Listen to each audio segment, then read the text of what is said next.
Today it's my privilege to welcome the Prime Minister of a very special place, the United Kingdom, to the White House. Prime Minister Starmer, you've been terrific in our discussions. You're a very tough negotiator, however. I'm not sure I like that, but that's okay.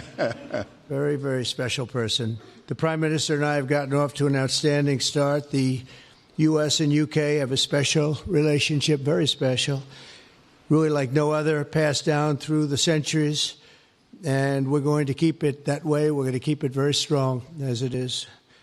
Very importantly, I was just notified by letter from King Charles that he's extended through the Prime Minister a historic second state visit to the United Kingdom.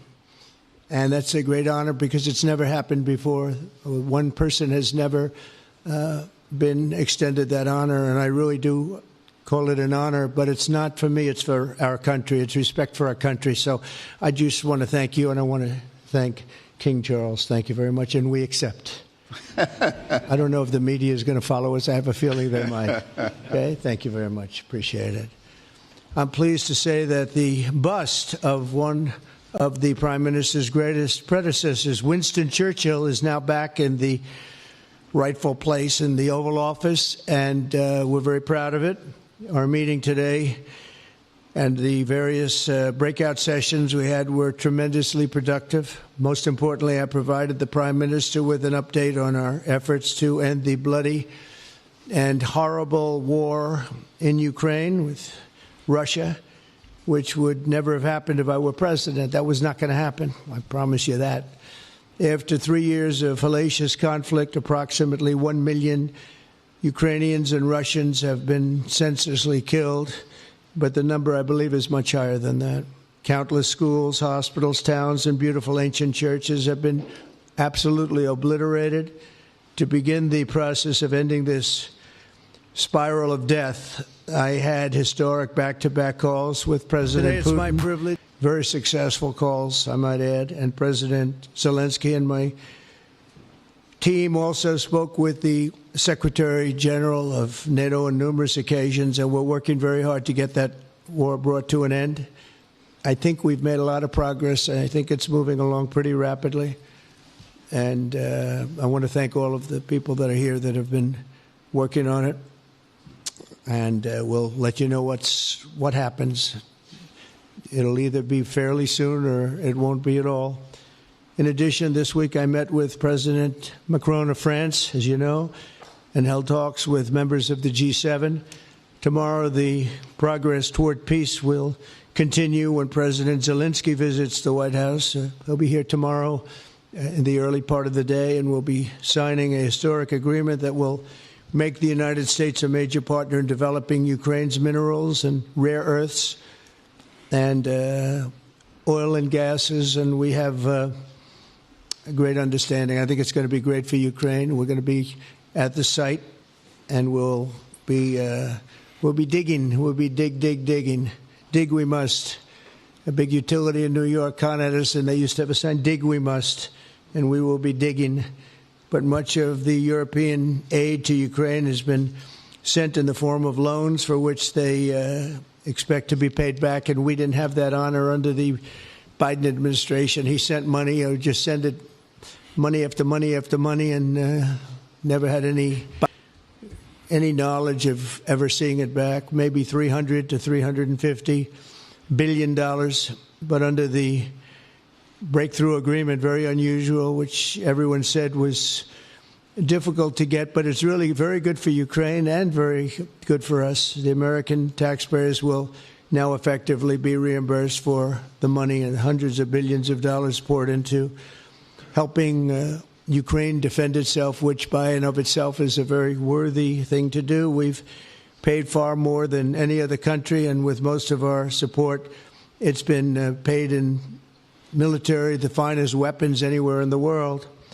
This includes vast amounts of military hardware, ammunition, and various other things that we now have to start rebuilding our own stockpiles. Additionally, the minerals agreement will provide the basis for a more sustainable future relationship between the United States and Ukraine.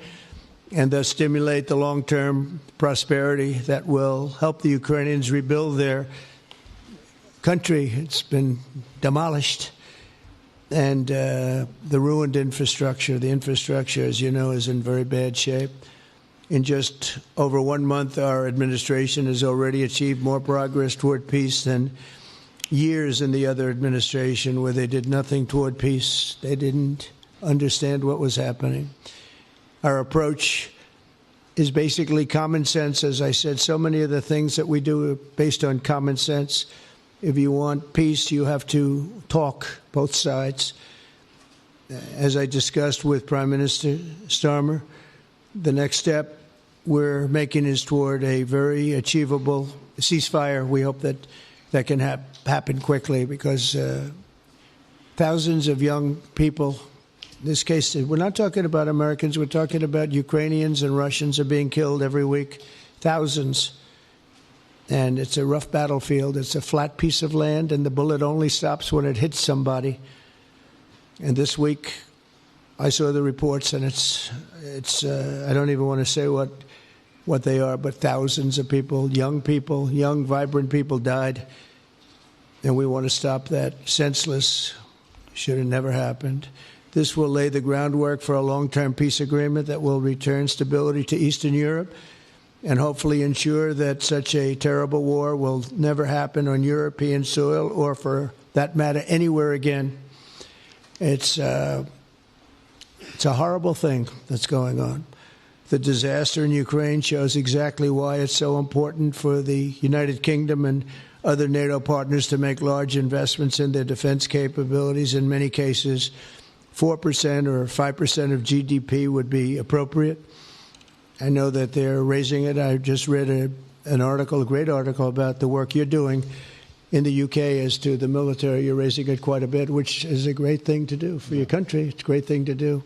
It's sad that we need that, but probably need that. So congratulations on that. I know you got it through. After years of chronic underfunding, there's an urgent need to catch up for some countries. And I want to thank the Prime Minister once again for traveling here today. Working together, I believe that we'll once again demonstrate the power of our country's unique friendship. This is indeed a unique friendship. It's been many years, and I think it's only gotten stronger, and we will make sure that it stays that way. We're going to have a great trade agreement. One way or the other, we're going to end up with a very good trade agreement for both countries, and we're working on that as we speak. I think we'll have the confines. I think we'll have something maybe even in terms of possibilities agreed to very shortly. JD's working on it, Vice President, and Scott, and I'm just looking at this all from Mike. You're going to work on it. Everyone's going to work on it. We'll see if we can do something pretty quickly, but we're going to make some great trade agreements with the UK and with the Prime Minister, and it'll happen very quickly. So I just want to thank you again, and please thank King Charles for the invite, and I look forward to you giving our acceptance on behalf of the United States of America. Thank you very much, sir.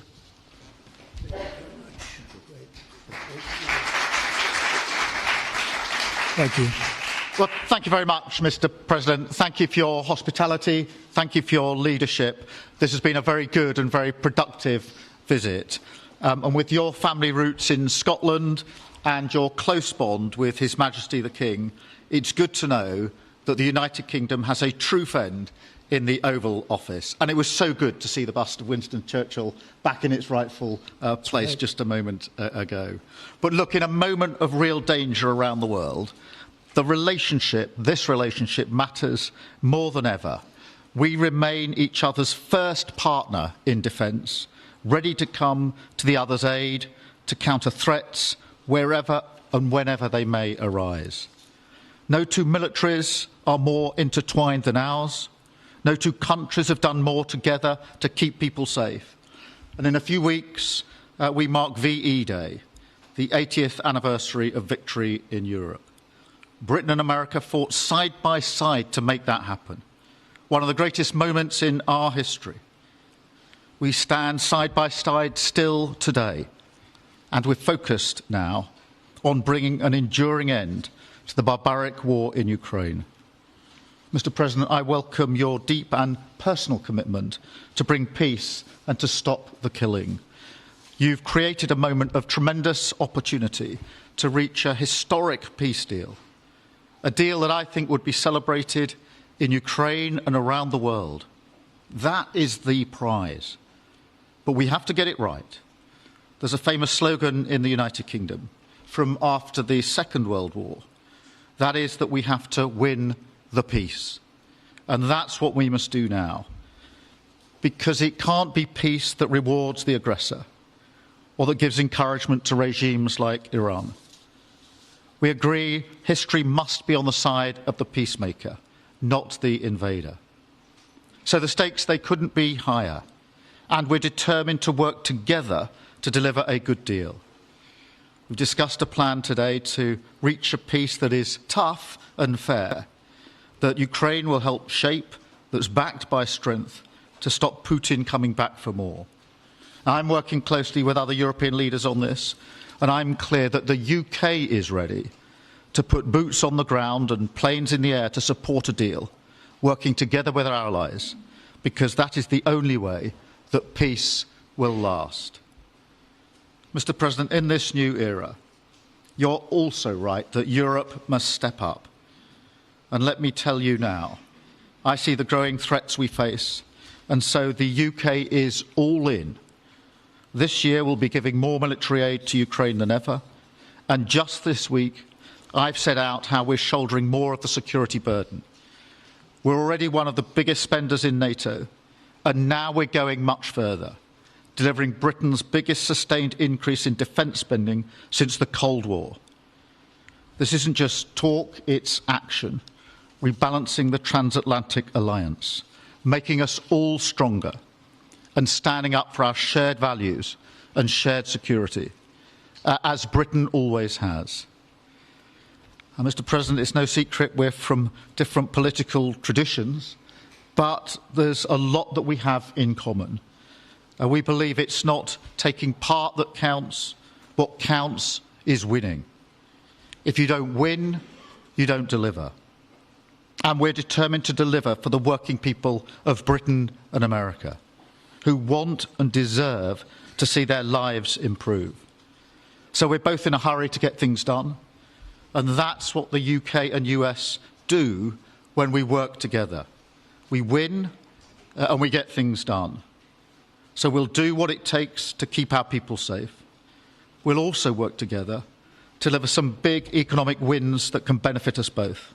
We have a $1.5 trillion invested in each other's economies, creating over 2.5 million jobs across both economies. Our trading relationship is not just strong, it's fair, balanced and reciprocal. We're leaders together in so many areas, ranked 1 and 2 in the world as investment destinations, 1 and 2 for universities, 1 and 2 for Nobel Prizes, 1 and 2 in golf as well, by the way. And we're the only 2 Western countries with trillion-dollar tech sectors, leaders in AI. And look, we take a similar approach on this issue. Instead of over-regulating these new technologies, we're seizing the opportunities that they offer. So we've decided today to go further, to begin work on a new economic deal with advanced technology at its core. Look, our 2 nations together shaped the great technological innovations of the last century. We have a chance now to do the same for the 21st century.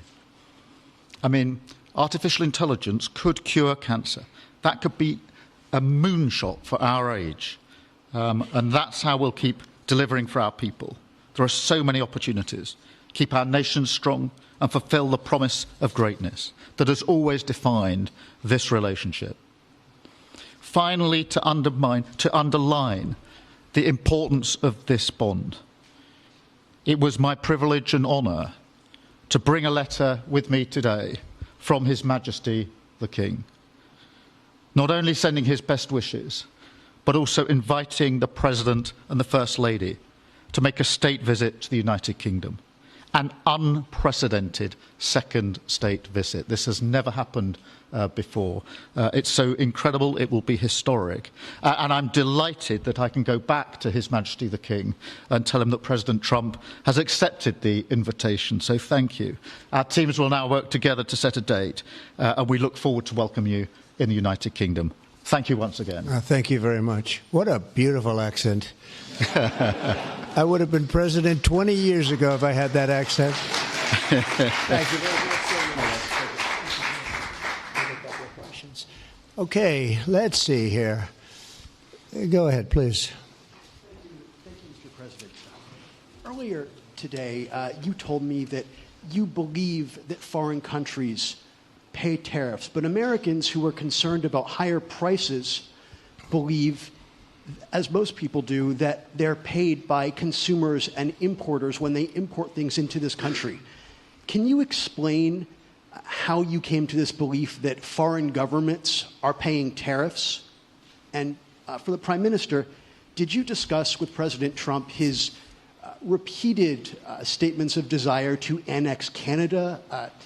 And has the King expressed any concern over the President's apparent desire to remove one of his realms from his control? Come on, man. So I'll go ahead. The first part, the tariffs are necessary because we've been treated very unfairly by many, many countries, including our friends, friend and foe.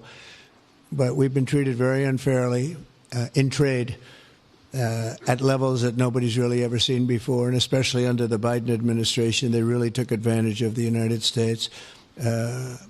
I put massive tariffs on China during my 4 years. We had the best economy in the history of our country. Probably the best economy, maybe the best economy in the history of the world. And I used tariffs to even things up. And in particular with China, we took in hundreds of billions of dollars and we had no inflation. And it's a myth. It's a myth that's put out there by foreign countries that really don't like paying tariffs, and especially to even up. So we've been treated badly by a lot. We're using tariffs. And I find, and you just have to look at the numbers, but I find that it's not about inflation. It's about fairness, and the inflation for us has not existed, and I don't think it's going to exist. We're going to bring our car industry back. We're going to bring our chips back. We're going to bring so many things back to our country, including pharmaceuticals and drugs. And the thing that's going to get us there is tariffs. And I say often it's my favorite word in the dictionary, but I always preface that by saying now, because I got into a lot of trouble with the fake news where they say that's not good. So I say God, love, family, wife. They're all my favorite words, but tariff is about number 4 or 5 on the list. But I will tell you, it's going to make our country rich, and it's going to stop us from being a laughing stock all over the world. Because we have been taken advantage of like no country has ever been taken advantage of. Thank you very much. And look, we had a really good discussion, a productive discussion, a good discussion, as a result of which our teams are now going to be working together on an economic deal. Our teams are going to be working together on security in Ukraine. You mentioned Canada. I think you're trying to find a divide between us that doesn't exist. We're the closest of nations, and we had very good discussions today, but we didn't discuss Canada. Thank you. Please. Go ahead. Go ahead. Yes. Thank you. Hi, Natasha Clark from LBC. Mr. President, you've said you're working on a new trade deal with Britain, which we, of course, welcome. President Obama once said Britain was at the back of the queue for that trade deal. Where are we now? When do you think we're going to see that? And, Prime Minister, the BBC has today admitted serious flaws over the recent Gaza coverage, suggestions of payments made to people linked to Hamas. Does the BBC still have your trust? Thank you. Well, they didn't do well with President Obama. He'd never got a lot of things done, and he didn't get a trade deal done that was of any importance or magnitude. We've had great discussions on trade, and I think we're going to have a deal done rather quickly as it can be done. We're going to have something, I think, rather quickly. We expect to do that. Okay? Please. On the BBC, look, I've been concerned about the programme in question. The Secretary of State had a meeting with the BBC. I think it was yesterday, it could have been the day before. Thank you. Jeff, go ahead. Thank you, sir. Pardon me. Mr. President, do you support Article 5 of the NATO treaty? And are you concerned that it might be triggered if European peacekeeping forces end up in Ukraine? I support it. I don't think we're going to have any reason for it. I think we're going to have a very successful peace, and I think it's going to be a long-lasting peace. And I think it's going to happen hopefully quickly. If it doesn't happen quickly, it may not happen at all.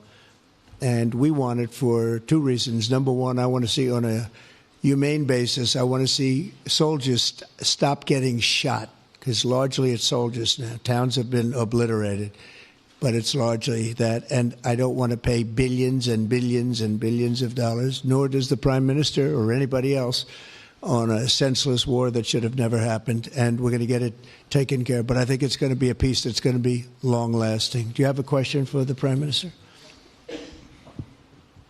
Thank you. Mr. Prime Minister, you were asking the President today about a backstop for Europe if the peacekeeping force ends up in Ukraine. Did you feel like you got a satisfying answer for yourself and for Europe? And Mr. President, if you want to comment on that as well, please do. I felt we had a very productive discussion. Obviously, as the President says, the deal has to come first. But yes, our teams are going to be talking about how we make sure that deal sticks, is lasting and enforced. So our teams will be talking about that. Okay. Please, Blue. Mr. President, some experts think it could take more than a decade to mine the precious minerals from Ukraine. How much should the U.S. expect to receive, and when do you expect to see that come to fruition? Well, we're never going to know that answer, but by our being in Ukraine and doing the exploration and also the digging and taking the rare earth, which we need in our country very badly, we'll be doing a substantial amount of work, probably about at least what we have in there, and we hope to be able to do that.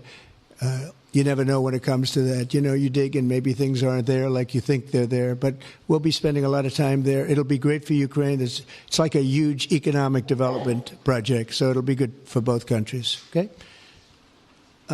Please. Prime Minister, excuse me, Prime Minister, you've talked about putting British soldiers' boots on the ground in Ukraine in the event that President Trump succeeds with his peace deal.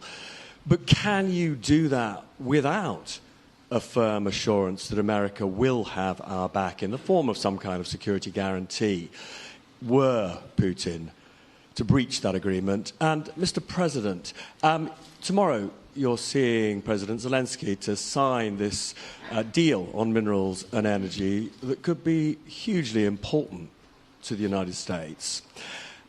Will you take the opportunity to apologize to him for calling him a dictator while praising Vladimir Putin, who is a dictator? Well, Robert, let me start by saying I've been really clear today and previously that I think that European countries, including the United Kingdom, need to step up in our own defence and security. We've been doing that in recent days. You saw the announcement we made on spending just the other day.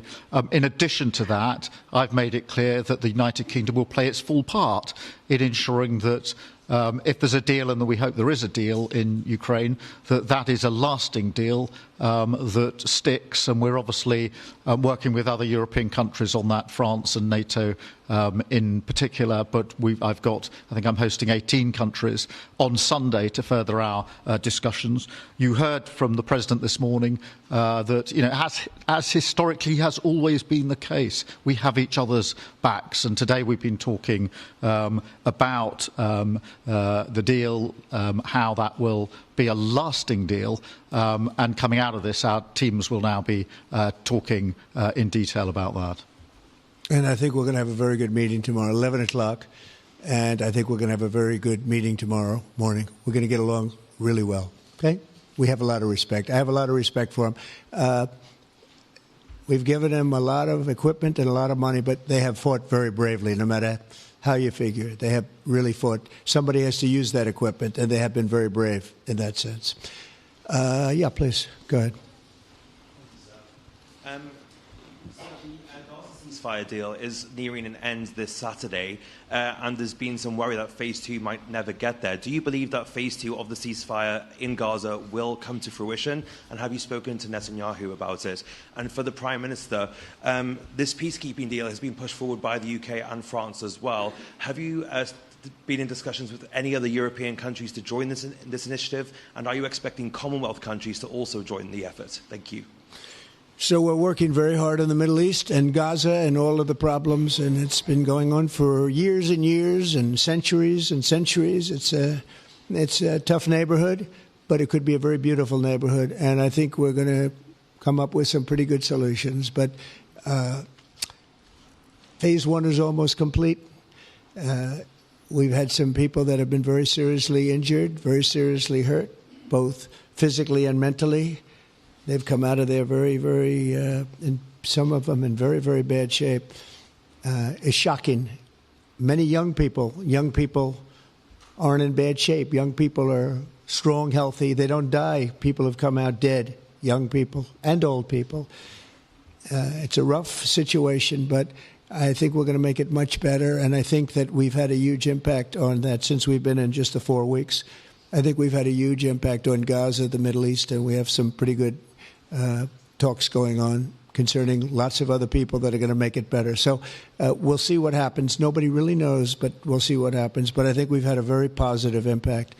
Prime Minister? Yeah, on the question of the European countries, yes, I've spoken to a number of countries, particularly in the last few weeks. We had a meeting in Paris last week. I've got a meeting on Sunday with 18 countries to further our discussions.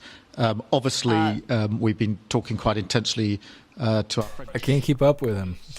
And to NATO, but to other countries as well, because, as I say, I think it's important for European countries, including the United Kingdom, to step up and do more in the defence and security of Europe and our continent and the United Kingdom, and we'll do so.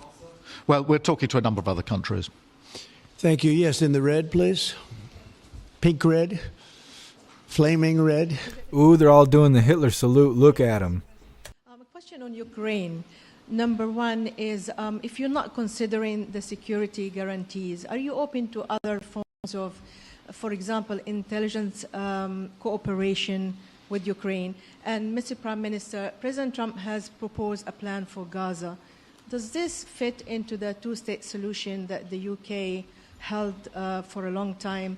Do you see it fit into your general Middle Eastern strategy? Thank you so much. Yeah, thank you very much. We're open to many things, but before I even think about that, that's almost pleasant to think about because that would mean that peace has been arrived at. We have to arrive at that peace. And, you know, you went 3.5 years with an administration that never even really had a meeting. They didn't have a meeting on peace. And there was no prospect of peace. I think, frankly, Russia wanted to go through the whole long deal. I don't think they do anymore. I don't think they do. We had a very big impact on that whole situation. But I don't like talking about phase 2 until I get phase 1. Phase 1 is I have to make peace. And we have to get Russia to agree. We have to get Ukraine to agree. And I think we will. I think we've come a long way. I believe we're going to get it done. I wouldn't say that if I didn't think so. And I think it will be very important, very historic, and we're going to save a lot of lives. On the question of Gaza, the last few weeks of the ceasefire have been very impactful, and for me there are two images that I remember more than any other. The first is Emily Damari, who is British, being reunited with her mother. You may remember she had her fingers missing after what she endured. That was an incredible moment. I'd spent a lot of time with her mother whilst she was held captive, and her mother went through absolute torture. The other image was thousands of Palestinians marching through rubble, trying to return to their communities and their homes. So we have to do everything we can to ensure that the ceasefire continues, so that more hostages can be returned, so that aid can be brought in that's desperately needed. We need to allow Palestinians to return and to rebuild their lives, and we must all support them in doing that. And yes, I believe that the two-state solution is ultimately the only way for a lasting peace in the region. And think of that. She came home with her fingers and part of her hand blown off. That's terrible.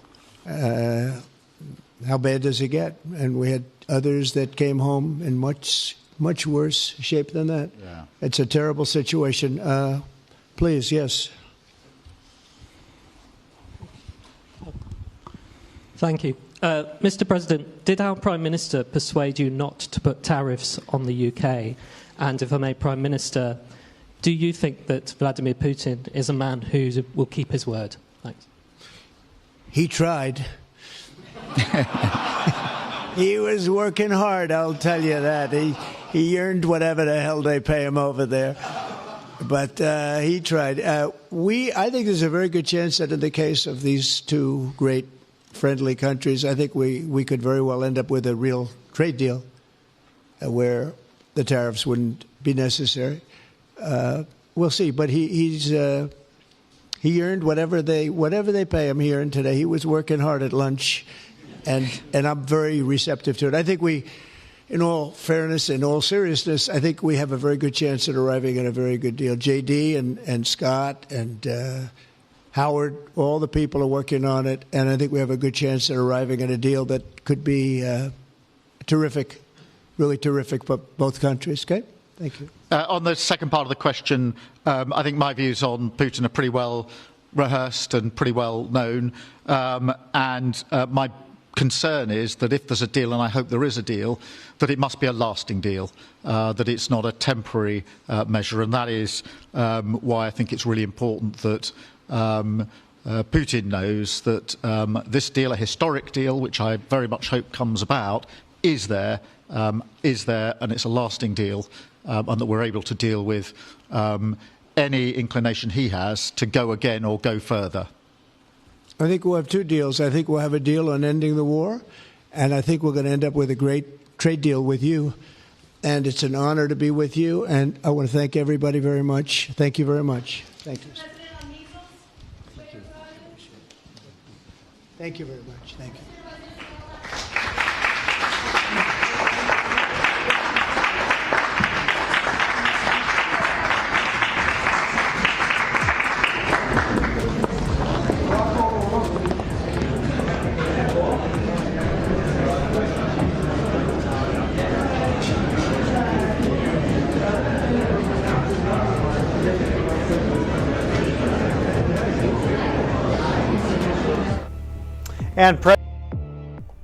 All right, so there was President Trump doing his press conference with the leader of the UK, and I guess they include Northern Ireland with that title, but whatever.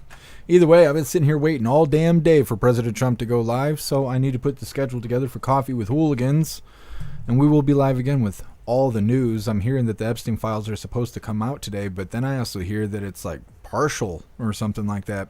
So either way, I gotta go figure that out. But first, I'm gonna drop this Linktree link in all of the chats really quick, and we're gonna wrap this up. But like I said, we will be live in a little while once I get the schedule together for Coffee with Hooligans. Here's the Linktree link where all of my links are listed. So if you'd like to make donations, join membership programs, or purchase any merch, really appreciate it. All of your guys' contributions keep us running every day except for Sunday, because we gotta have a day to recharge those batteries. Definitely go join Discord. Discord's our free hooligan community. It's the best way to be notified every time we go live, so definitely go join Discord. Go join jeffmaclive.com for the best experience while watching the live.